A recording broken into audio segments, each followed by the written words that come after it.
Muy buenas noches, amigos del Círculo de Cine. Miguel Contreras Torres. Bienvenidos a la sesión número 12 del seminario de lectura El sonido en el cine. Hoy es martes 28 de enero de 2025, 10 de la noche con un minuto. Estamos transmitiendo en vivo desde la Ciudad de México este seminario de lectura en el que estamos revisando el libro Pensar el sonido, una introducción a la teoría y la práctica del lenguaje sonoro cinematográfico, una publicación del Centro Universitario de Estudios Cinematográficos de la UNAM, realizada en el año 2010, una obra de el autor Samuel Larsson Guerra. Estamos poco a poco avanzando en la revisión de este interesante libro y estamos ya casi por terminar el capítulo cuarto, que se titula El lenguaje sonoro cinematográfico. Sin duda uno de los capítulos más importantes, más destacados de este libro, de esta revisión, y hoy vamos a continuar avanzando un poco más en este capítulo cuarto, de manera que vamos a retomar la lectura que habíamos dejado en la página 169 y vamos a abordar, iniciando esta sesión número 12 de este seminario, el apartado que tiene que ver con los antecedentes históricos de los medios audiovisuales. Aquí nos va a decir Larsson Guerra que el mundo es para nuestra conciencia humana una experiencia multisensorial. Lo que conocemos es lo que nuestro cerebro elabora a partir de lo que percibe por medio de los 5 sentidos tradicionales. En la página 170 dice que la ausencia de cualquiera de los 5 sentidos en una persona implica una disminución en su capacidad de percepción del mundo sensible, compensada con el aumento o con un aumento en la sensibilidad de los sentidos restantes. Tenemos fisiológicamente la misma capacidad perceptiva que nuestros ancestros más remotos y que seguimos condicionados por las mismas presiones evolutivas que dieron pie a su sistema nervioso perceptivo. Este punto de vista, sin embargo, hay que matizarlo por otro elemento, que es la cultura. Si bien compartimos con nuestros antepasados una biología común, la cultura nos ha hecho diferentes a ellos. Y retoma una cita de Michel Kion, quien dice lo siguiente: el acoplamiento audiovisual, es decir, el hecho de considerar al oído y a la vista como dos sentidos que mantienen entre sí una relación de complementariedad y de oposición privilegiada, no comparable a las de los otros sentidos, no es ciertamente algo que haya creado la técnica. Parece remontarse muy lejos en el tiempo y en la vida humana se manifiesta muy temprano. Hasta ahí la cita de Michel Kion. Continúa Larsson Guerra mostrándonos este recorrido. Nos dice que en África las ceremonias en donde hay presencia de tambores, de cantos, la tribu hace manifiesta una concepción del mundo en la que el hombre participa de los grandes ciclos vitales, incorporando sus ritmos a los de la naturaleza. El sonido de estos grandes tambores, percutidos en sincronía con el ocaso solar, nos habla de la íntima relación que existe entre movimiento y sonido. Si algo se mueve, debe sonar. En la página 171 nos dice que los primeros grandes espectáculos a los que asistimos como humanidad fueron los reproducidos por el entorno natural. Con la conciencia de la muerte vino también el surgimiento de las religiones primitivas, la consecuente percepción de estar viviendo en un mundo sagrado. La vida de los hombres se impregnó entonces de ritualidad. La ritualidad es, ante todo, teatralidad, es decir, es espectáculo, es puesta en escena, simbolismo de las acciones y los gestos. Todo ritual va a establecer determinada dramaturgia y un orden escénico, así como determinados elementos simbólicos. Una de las funciones de los rituales colectivos es el de la sincronización emocional espiritual de cada miembro de la comunidad con el cosmos y con sus semejantes. sincronización propiciada por la música, un ritual realizado en una caverna, por ejemplo. Otra actividad paralela a esta ritualización en las cavernas en épocas muy primitivas fue la de reunirse alrededor del fuego a contar historias de cacería, de lugares lejanos, de sucesos cotidianos y probablemente de sueños y viajes también interiores. Así se fueron entonces estableciendo leyendas y mitos de cada pueblo, su historia, su cosmogonía. En la página 172 nos dice que como todas estas sesiones que se hacían alrededor del fuego fueron también forjando nuestra avidez por relatar, por contar experiencias, por escuchar las historias de otros. Esta unidad original, dice Larson Guerra, entre lo espiritual y lo artístico estuvo presente en gran parte de las culturas de la antigüedad y lo sigue estando en la actualidad en lugares donde la cultura industrial urbana moderna no ha logrado destruir del todo este vínculo. En Europa, la racionalidad materialista se implantó produciendo un desarrollo científico-tecnológico, pero también una fragmentación brutal de la experiencia humana, separando lo explicable de lo inexplicable, lo tangible de lo intangible. Aún en Occidente existe una línea continua que va de los cuentos, la música y la danza alrededor de la fogata, pasando por toda la historia del arte occidental. La mayoría de la población mundial, a principios de este siglo XXI, consumen masivamente música y audiovisuales. Haremos, dice Larson Guerra, un breve recorrido por la historia de estas artes escénicas en Europa, en particular en el papel de la música.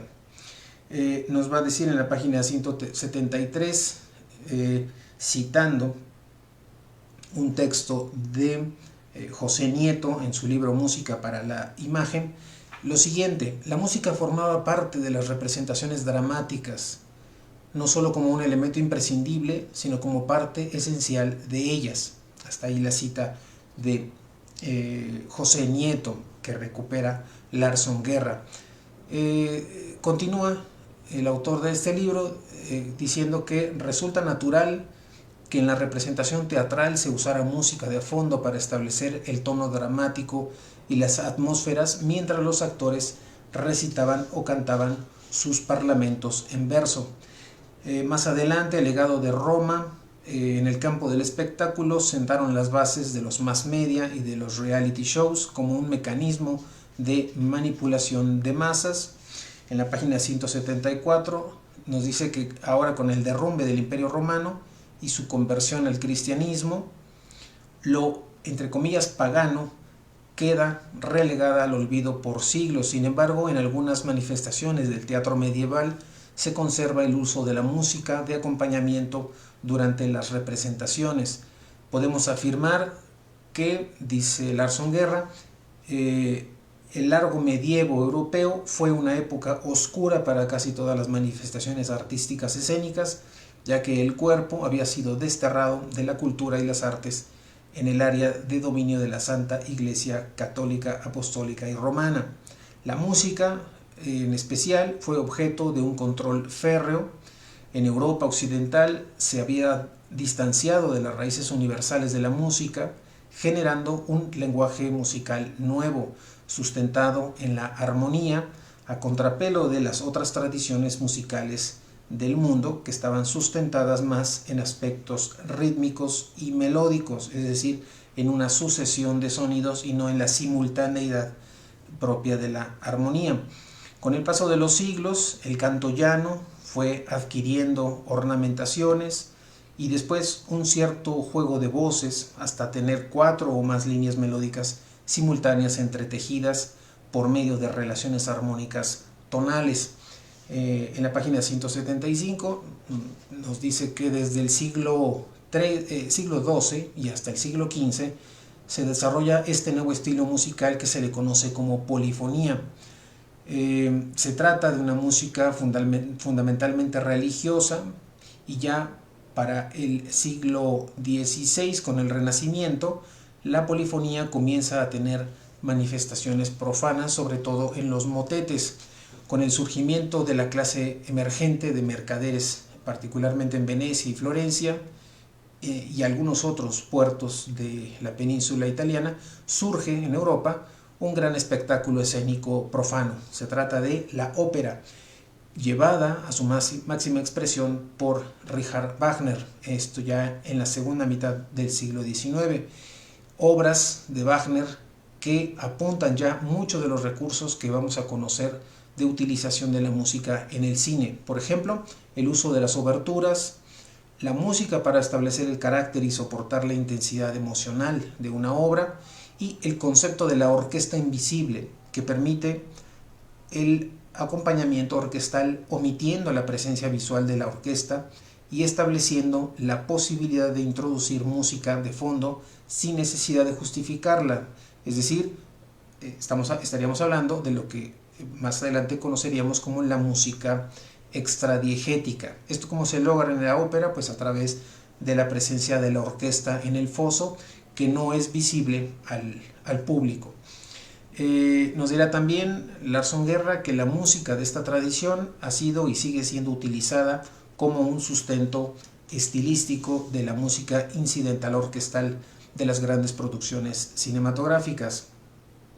Además de la ópera, a partir del Renacimiento, el teatro también va a adquirir nuevos impulsos, nuevos bríos, como el caso de Shakespeare en la Inglaterra del periodo isabelino. En la página 176 nos dice que en el siglo XIX van a surgir en las ciudades de Inglaterra otro tipo de manifestaciones escénicas populares conocidas como el music hall, que después se conocieron en Francia como el vaudeville y que incluso van a llegar a México también con el término de vaudeville o también el término de teatro de revista.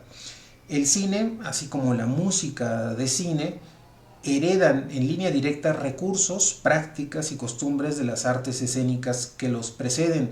El cine surge debido en parte al estado de desarrollo tecnológico de una época, de su época, pero también a causa de las determinaciones comerciales de la industria cinematográfica.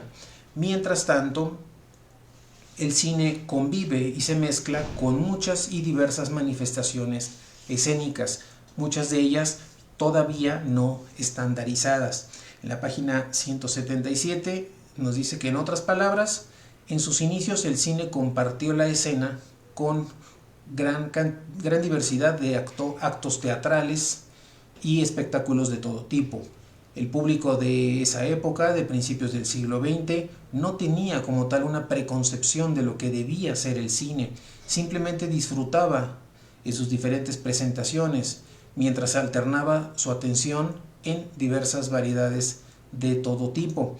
Pero tanto el cine silente como el cine sonoro estaban ya prefigurados en la imaginación de sus creadores antes de que su existencia concreta fuera posible. Nos dice también que gran parte de los recursos narrativos y expresivos propios del lenguaje cinematográfico fueron adaptados paulatinamente al nuevo medio que los hermanos Lumière traerían al mundo en 1895. El siguiente apartado se titula El sonoro silencio del cine mudo. Ya en la página 178 nos va a decir Larson Guerra que antes del llamado, entre comillas, cine sonoro, la palabra hablada tampoco fue algo del todo inexistente dentro de la experiencia cinematográfica originaria. Era un público acostumbrado a espectáculos escénicos con música y o palabras. En el caso del cine, entre el ruido del proyector y el propio bullicio del público, esto se generaba un ruido de fondo que tapaba el silencio, pero convirtiéndose en un muro sonoro contra el cual las imágenes en movimiento seguían siendo silentes. En la página 179 dice Larson Guerra que los primeros productores cinematográficos, al igual que los primeros exhibidores, se dieron cuenta que el silencio era como su peor enemigo. descubrieron al mismo tiempo que la mejor manera de llenar el silencio era con la música. Esta alianza, música, cine-música, fomentó el desarrollo de un lenguaje cinematográfico netamente visual, sustentado por la fuerza expresiva y denotativa de la música. La experiencia cinematográfica original era muy diversa. La idea de una existencia de una sala cinematográfica en realidad fue un fenómeno posterior a la Segunda Guerra Mundial.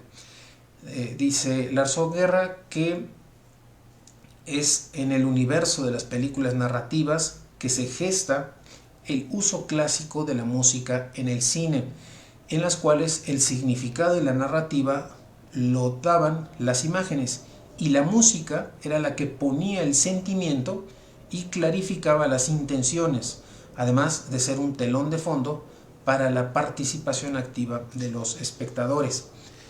Dirá también que por lo general la palabra hablada y los sonidos ambientales e incidentales no existían en este nuevo lenguaje, en el lenguaje del cine. En la página 180 nos dice que este carácter fabuloso que cobraba el cine mudo en conjunción con la música, este carácter poético, mágico, hipnótico, se convirtió en el sustento principal del naciente arte, contribuyendo paradójicamente a demorar la llegada del cine sonoro. En Estados Unidos, los grandes directores de la década de los 20 estaban en contra del cine sonoro. El lenguaje cinematográfico para aquellos tiempos había alcanzado niveles de excelencia.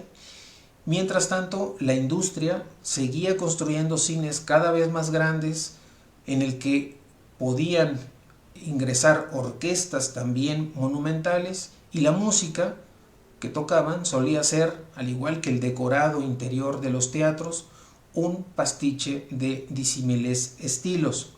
Este uso y también abuso cada vez mayor de la música no hizo desaparecer del todo el uso de la palabra hablada y de los efectos de sonido. La tendencia general en cuanto al uso del narrador en escena fue la de sustituirlo por los intertítulos. En la página 181 nos dice que, o nos comenta Lars Guerra algunas otras experiencias a nivel mundial en este sentido, más allá de lo que sucedía en Estados Unidos. Y aquí presenta una cita de Russell Lack, quien nos habla sobre cómo las bandas, algo muy peculiar era las bandas sonoras habladas en vivo en Japón en la década de 1900-1910, eran los benshi o oradores y más específicamente los katsuben, que eran explicadores de películas, reclutados por dueños de teatros locales y pequeñas salas de cine para proveer de un comentario vivo a películas de todo género. Estos katsuben parecen haber alcanzado un estatus similar al de los cómicos de escena, daban giras en diversos poblados con su programa de películas intactos. Hasta mediados de los 30, la NHK, la corporación radiotransmisora japonesa, transmitía todavía hasta los 30 emisiones en vivo de un katsuben en acción interpretando la última película extranjera llegada a la ciudad. En Japón, además del fenómeno de los katsuben, se estableció una práctica conocida como drama encadenado, en la que en un teatro se representaba una obra con actores en vivo, pero cuando la acción era en exteriores, se proyectaban las escenas previamente filmadas con el mismo elenco. El katsube determinaba incluso la velocidad de la proyección a lo largo de la película, es decir, por medio de un timbre conectado a la cabina de proyección, este katsube lo que hacía era indicar si esta película debía ser reproducida lentamente o más rápida, ajustando el tempo de la acción cinematográfica a sus propias necesidades narrativas y expresivas del momento.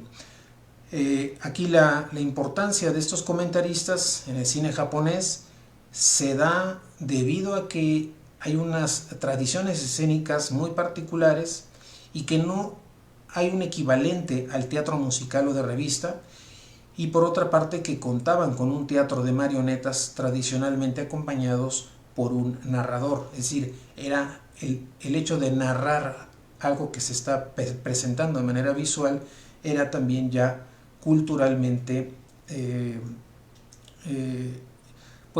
importante y presente en las culturas tradicionales. En la página 182 dice que hubo quienes dieron mucha importancia a los ruidos, entre comillas, aquellos que defendían la efectividad de los sonidos no musicales y no verbales dentro del espectáculo cinematográfico, aportando la sensación de realismo. Aquí va Larson Guerra a citar nuevamente un texto de Russell Lack, en el que nos dice este autor lo siguiente: uno de los pioneros de las representaciones cinematográficas en vivo fue Lyman H. Howe. Más adelante en esta cita dice que ayudan estas representaciones, ayudan al espectador a imaginar que es testigo del suceso real en lugar de la presentación falsificada. Hasta ahí la cita del autor.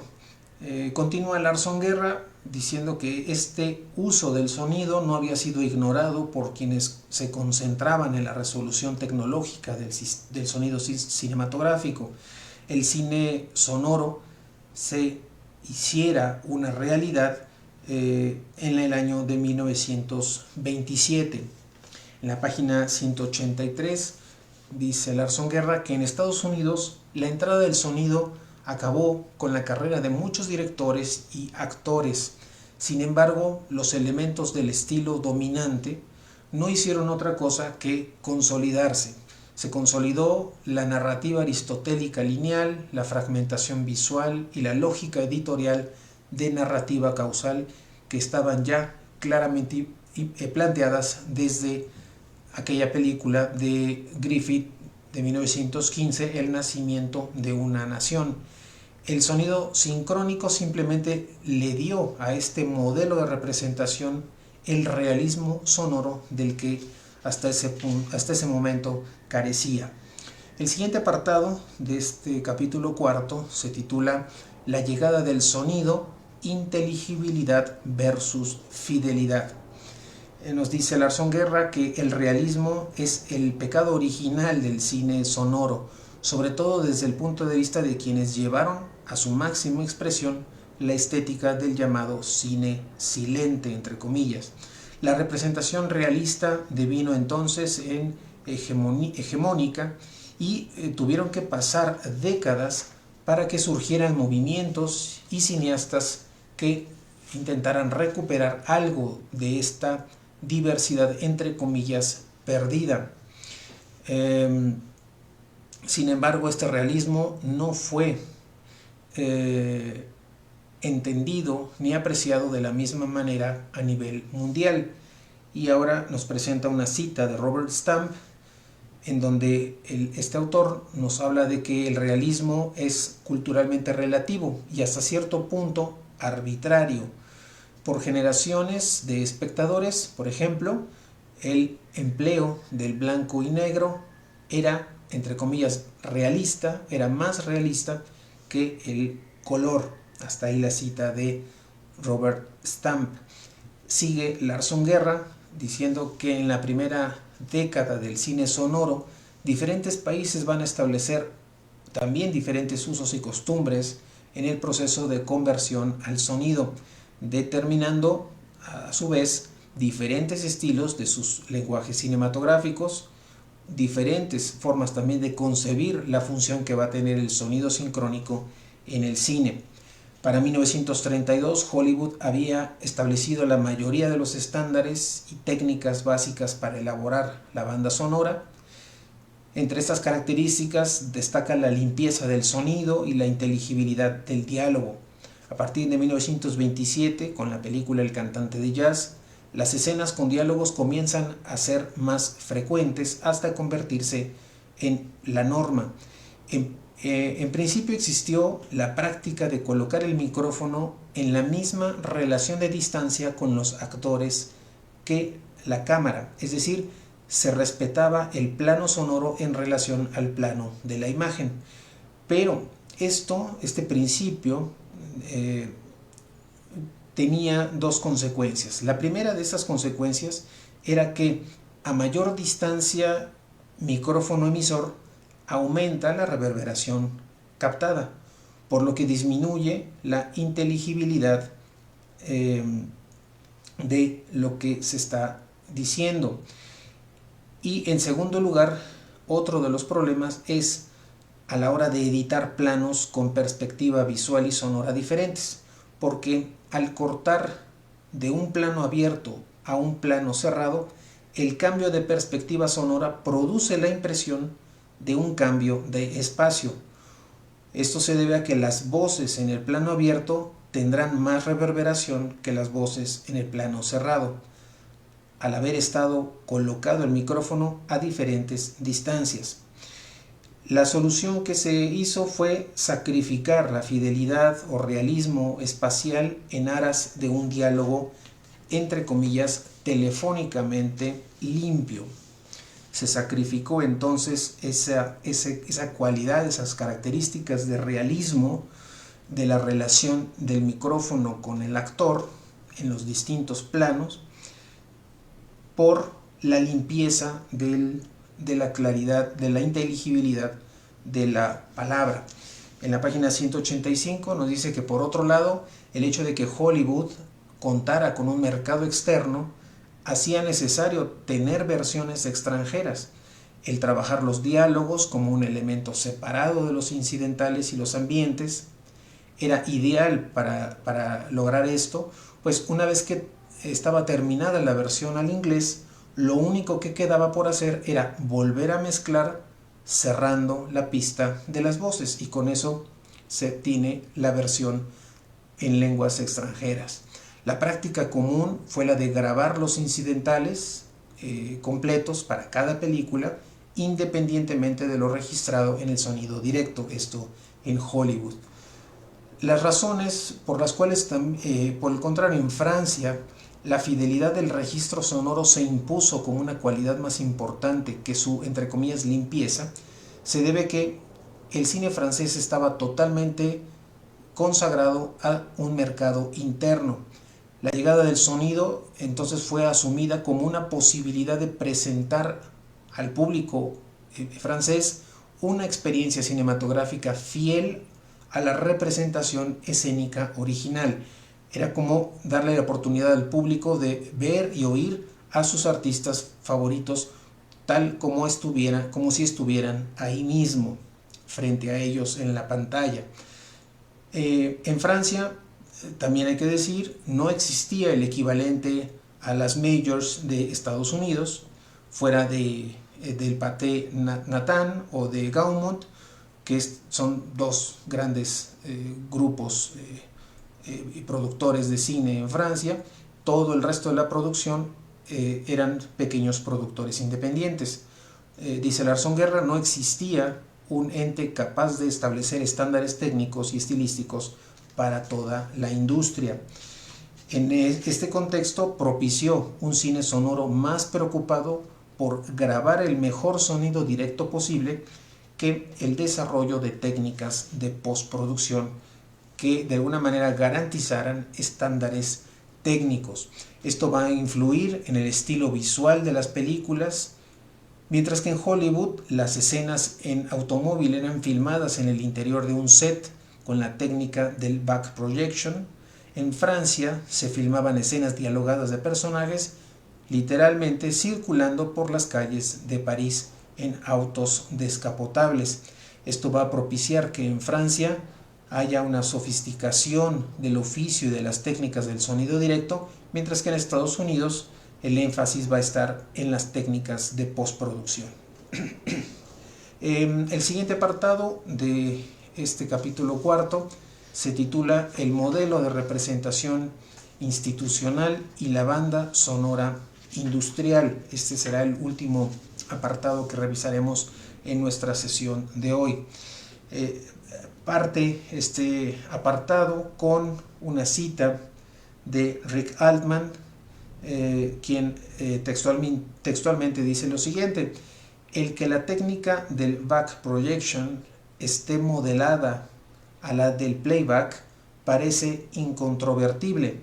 Así es sobre el modelo de las prácticas técnicas en el manejo de las pistas sonoras que se basa la costumbre de Hollywood de construir, en cursivas dice Altman, la realidad, entre paréntesis, en lugar de observarla. Hasta ahí la cita de Rick Altman que recupera Larson Guerra.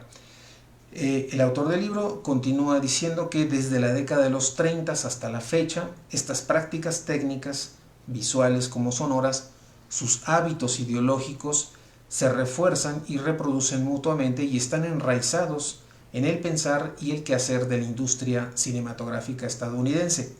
Dirá que este lenguaje cinematográfico, que es un modelo de representación institucional, es pues un lenguaje hegemónico, conservador, manipulador, maniqueo, colonizador, alienante, etc.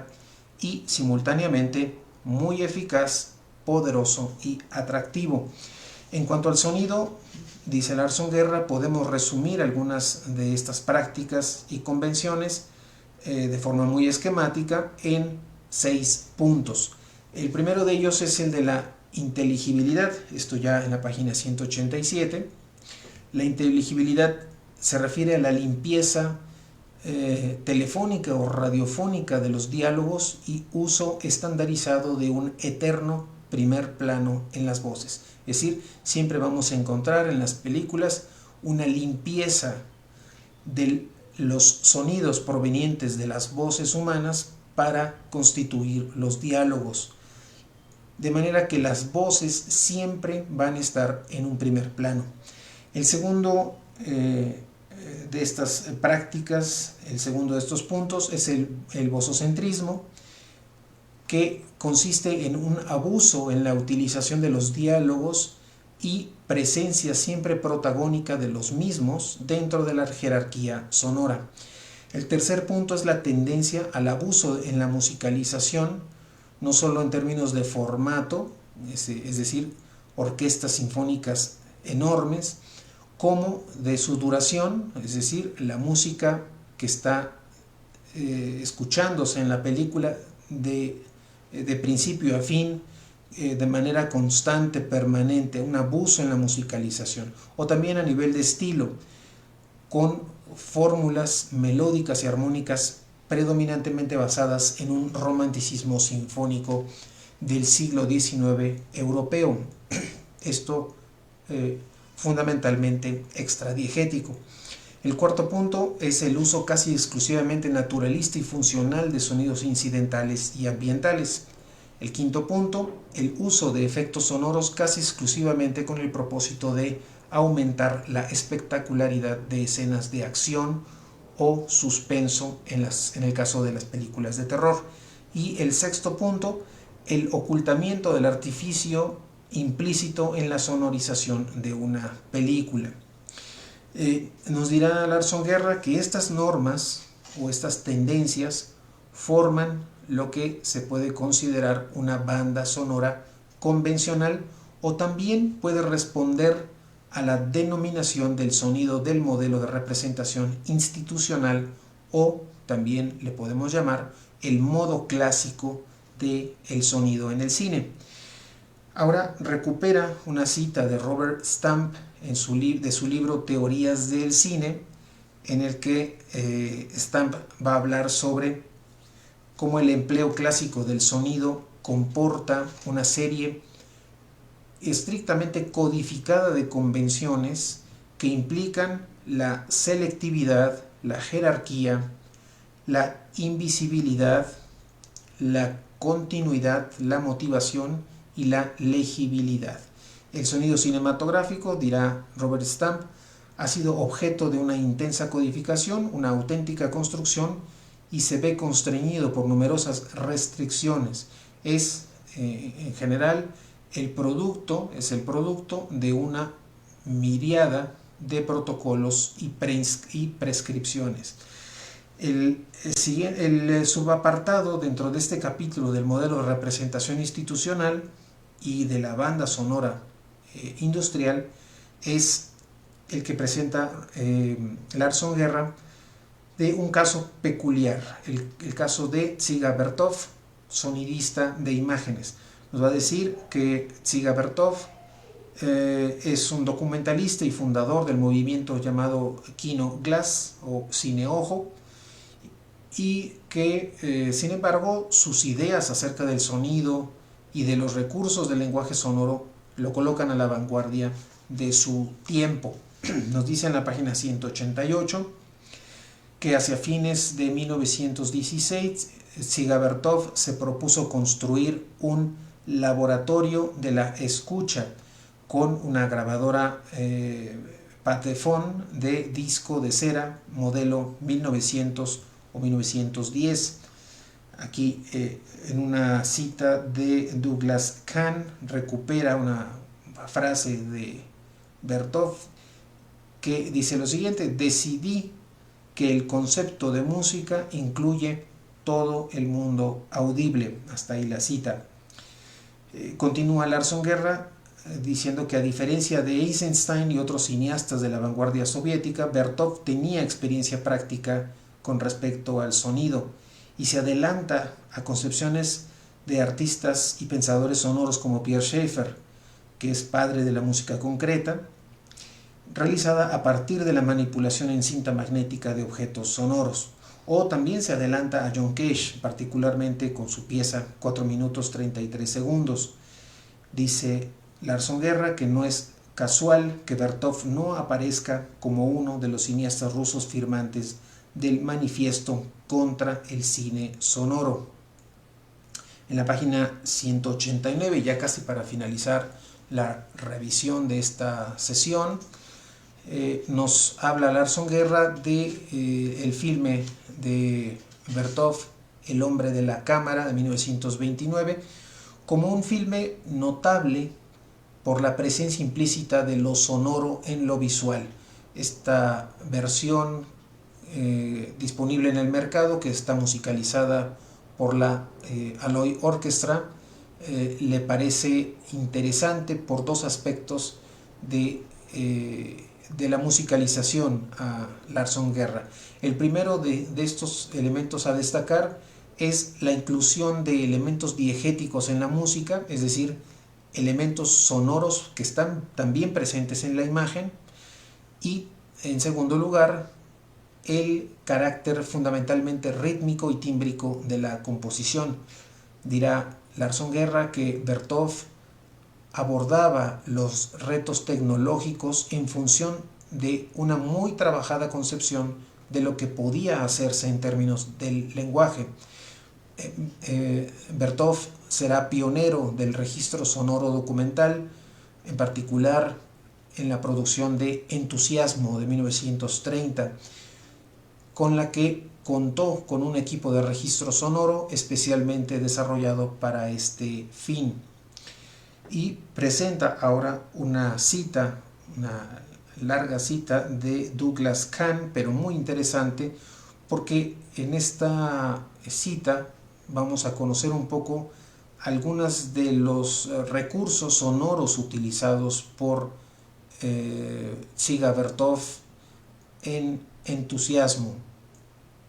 Dice textualmente esta cita de Douglas Kahn: las 15 categorías incluyen sonido descorporalizado, sobreimposición sonora, reversión temporal visual y sonora, cortes sonoros abruptos, contrastes tonales abruptos, sonido editado para crear un efecto de conexión inapropiada con la imagen, collage de sonidos sintéticos, sonidos inapropiados, no correspondencia de locaciones visuales y sonoras, uso metafórico del sonido, distorsión sonora, reflexividad tecnológica, asociación de un sonido con varias imágenes y asincronías simples de imagen y sonido.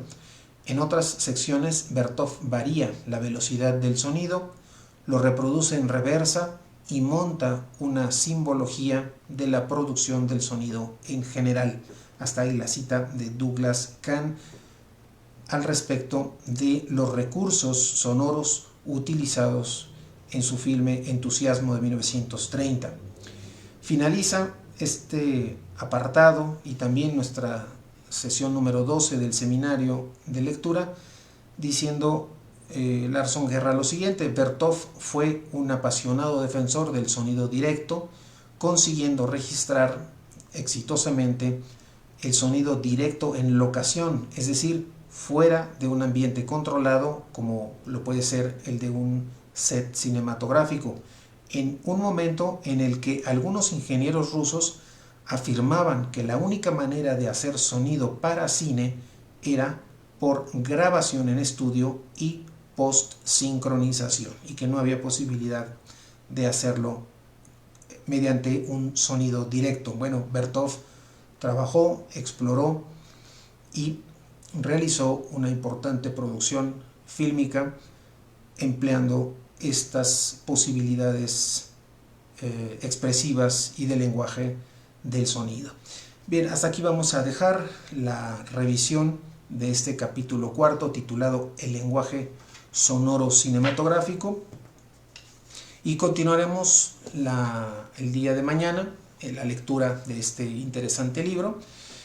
Les recuerdo que el libro se llama Pensar el sonido, una introducción a la teoría y la práctica del lenguaje sonoro cinematográfico, una publicación del Centro Universitario de Estudios Cinematográficos de la UNAM, realizada en 2010, un libro autoría de Samuel Larson Guerra. Bien, vamos a finalizar, a concluir nuestra sesión del día de hoy, y los invito a que nos escuchen en vivo o a través de las grabaciones que se quedan alojadas en el carrete de videos, que puedan escuchar más adelante la grabación de estas transmisiones. El día de mañana, 10 de la noche, en vivo, continuaremos con la revisión de este libro. Mientras tanto, les deseo que tengan una excelente noche y nos escuchamos el día de mañana. Muchas gracias.